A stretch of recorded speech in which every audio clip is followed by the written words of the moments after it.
Olá! A ideia hoje é mergulhar em alguns textos bem antigos e usá-los como um mapa. A gente vai explorar como a construção de um caráter forte pode ser uma verdadeira bússola para nos guiar pelos desafios da vida. São princípios de milhares de anos, mas que, olha, continuam super atuais. Vamos lá! Pois é, essa é a grande pergunta que muita gente se faz, principalmente na juventude, né? Com tantas opções, tantas pressões, como é que se sabe para onde ir? O que a gente vai ver hoje sugere que a resposta não está do lado de fora, não. Está dentro, na formação do nosso caráter. E olha, tudo começa aqui. A base para construir qualquer caráter sólido é ter uma mentalidade aberta, sabe? Humilde. A sabedoria, por essa ótica, não é só acumular conhecimento. É, na verdade, estar disposto a aprender com os outros e, o que é mais difícil, aceitar ser corrigido. Esse é o verdadeiro ponto de partida. Ok, com a sabedoria como alicerce, vamos para o primeiro pilar do caráter, a prudência. A ideia é que, antes de querer organizar o mundo lá fora, a gente precisa primeiro arrumar a casa aqui dentro. Prudência é basicamente isso, autogestão.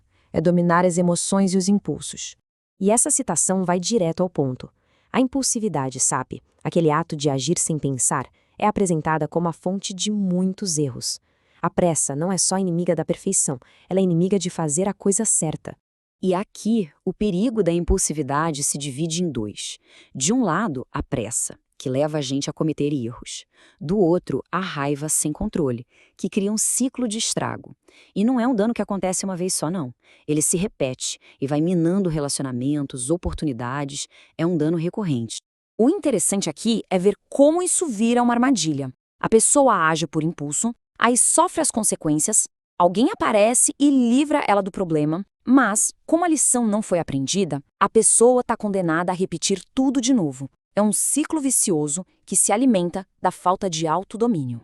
Então, no fim das contas, a gente está falando de dois caminhos com destinos completamente opostos.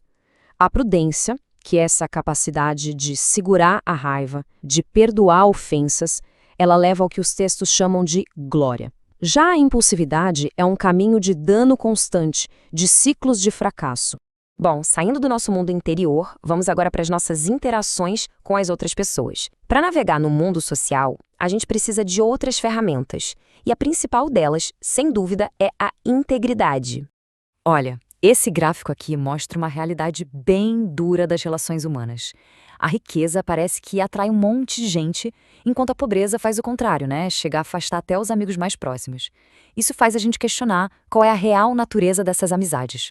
Aprofundando um pouco mais nisso, o que se sugere é que muitas dessas amizades são, na verdade, por interesse. As pessoas se aproximam de quem pode oferecer alguma coisa, um favor, um presente, uma vantagem. Fica bem clara a superficialidade desses laços, baseados só no material. E aí fica a pergunta, né? Se a riqueza atrai essas conexões tão frágeis, baseadas no interesse, o que realmente sustenta uma amizade de verdade? A resposta está na próxima ideia. E aqui está. Essa é a conclusão moral da história. A integridade de uma pessoa é colocada acima de qualquer status social. Nessa visão, ter um caráter honesto vale muito mais do que qualquer aparência que o dinheiro ou a mentira possam comprar. O valor de alguém não está no que tem, mas em quem é. E as consequências de ser desonesto? Bom, elas são descritas como algo pesado e principalmente inevitável. Não é uma questão de se vai acontecer, mas de quando. A falsidade é um caminho autodestrutivo, do qual, segundo esses textos, não tem escapatória. Agora a gente vai para o nosso terceiro pilar, a ação. Aqui o tema é o oposto da diligência, que é a inércia, a preguiça. E ela não é tratada como um simples defeito, não, mas como um perigo mortal para a vida de uma pessoa. Nossa, que imagem forte, né? Essa metáfora mostra o estado paralisante da preguiça no seu extremo. É uma inércia tão profunda que a pessoa não consegue nem fazer o básico para sobreviver. É o retrato da autodestruição pela passividade. E, de novo, a gente vê aquele contraste bem claro entre dois caminhos. A preguiça leva a um sono profundo, a fome e, no fim, a ruína total. Do outro lado, a diligência, o esforço, é o caminho para encontrar o bem, para proteger a si mesmo e, no fim das contas, para ter vida. E qual seria um dos grandes antídotos para essa inércia, para esse egoísmo? A generosidade. Ajudar quem precisa é apresentado, de forma bem poética, como um tipo de investimento. É como se fosse um empréstimo direto a uma força maior que se encarregaria de recompensar esse ato de compaixão. E para fechar, a gente chega ao quarto pilar. Ele mostra como essas virtudes, ou a falta delas, não são só individuais. Elas transbordam, sabe? Têm um efeito gigantesco sobre a família, moldando a honra e o legado de um lar. Essa tabela deixa bem claro como uma coisa está ligada na outra. O comportamento dos filhos, seja por falta de juízo ou por desrespeito, impacta diretamente os pais e reflete na honra da família inteira. Fica evidente que não existe um ato puramente individual dentro da família. O texto realmente pesa a mão nisso. A insensatez de um filho não é vista como uma falha pessoal e isolada, mas como uma verdadeira calamidade que abala a estrutura e a honra de toda a família. Agora vamos ver o contraponto positivo. Se um filho sem juízo é uma calamidade, uma parceira prudente é descrita como uma bênção de um valor que não se pode medir, muito superior a qualquer riqueza material que se possa herdar. O que a gente vê aqui é uma hierarquia de valores bem definida. Bens materiais, como casa e dinheiro, são heranças humanas, que passam de pais para filhos.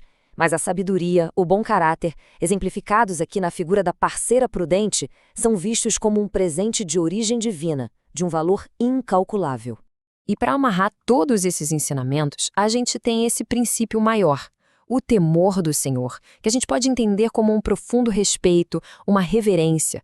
É apresentado como o caminho definitivo para uma vida plena, com contentamento e protegida de todo o mal. E a gente termina com essa reflexão. Nós exploramos os pilares da prudência, da honestidade, da diligência e da honra familiar. A questão final não é teórica, é bem prática. Sabendo que o caráter é a base do legado que se deixa, qual desses blocos de construção merece uma atenção especial hoje? A jornada começa agora.